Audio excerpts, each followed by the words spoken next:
Continue with Steeler talk, 21-21 tie. A lot of that had to do with the Steelers. I thought got a little too conservative down the stretch, especially in the opportunity to set up Chris Boswell with something shorter than a 42-yard field goal. Andrew, I want to ask you about the second half. Was it more not being efficient or the play calling? Did they get too conservative?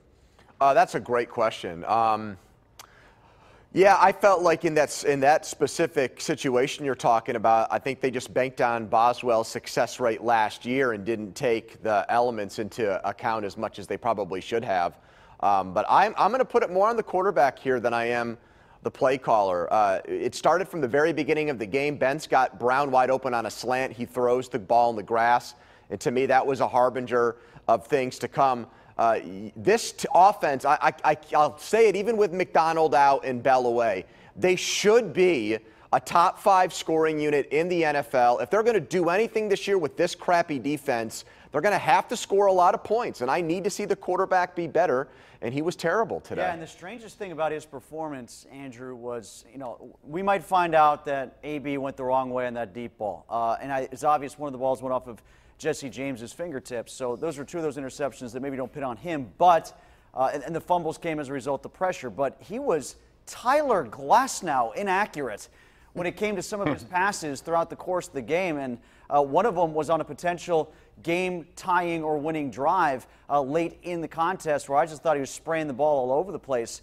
The one thing that you brought up, Bob, that I think is a very valid point is about the conservative nature of the play calling, and I thought that came to fruition the most on the drive before Connor fumbled. The drive that set up the punt that should have been called off of Nick Chubb's face mask. Yeah, good point, Tim. That was terrible. I think they acted like they had the game won, up 14 with 8 minutes to go. Have they seen their own defense? Don't they remember how close that game was and came down to the bitter end last year? Yeah, and I think, as I mentioned earlier, this is classic road Ben. He comes out. They only target Antonio Brown 6 times in the first half. And I think in the second half, rather than perhaps look to get a little bit more diverse on offense, they continued to think, well, let's just shove James Conner down their throat. And the Browns stood up and shoved the box with 8 guys and shut down Conner to a certain extent in the second half. He certainly didn't get any of the big runs off that he did in the first half, and there was no diversity, no flexibility, no adjustment. You know what else, Chris? And this is where I think the Bell thing is a factor. From everything that happened this week, I think they went into Cleveland, they wanted to show everybody our running back can play. And he's a big back, and in the second half, just like we've got Jerome Bettis in his prime, we're going to give it to him 50 times, and we're going to carry him off the field like he's Rudy after we beat this team. Did Ridley get 1 snap? How about Jalen Samuels in the game on a 3rd down as an option out of the backfield? It's like they wanted Ryan Connor. Switzer got to carry, though. They wanted Connor to be the MVP today. It's like it wasn't good. And it's funny, you're right about that, Andrew. Then you know what? On that first drive, give him the ball on 3rd and 2 then. Yeah. Don't run the slant there. When Ben is throwing the ball all over the yard and not being accurate, give it to James Conner more often then. If the pass rush is getting home against Roethlisberger because Myles Garrett is eating everybody alive, give it to Connor more often then. All right, let me ask you about this. Andrew, we'll start with you on this one, and this is about the fact that in preseason, and I harp on this all the time, it seems like nobody wants to play, especially offenses. You don't see starters out there much at all, and I think it does have a carryover effect into week 1, week 2. We saw it in the opener, which was a dud, I thought. Both quarterbacks couldn't get over 58 rating, and I think today you saw the same thing. Should coaches rethink that and play guys a little bit more than they do? I don't think so personally, because I don't want to risk my great quarterback or my star player getting hurt. I see teams, for example, like Aaron Rodgers didn't play at all in the preseason other than that second game against the Steelers. Do I think that that's going to hold him back at the beginning of the year? No, I think he's going to be an MVP-level guy. Drew Brees, even though they lost, had a huge game today.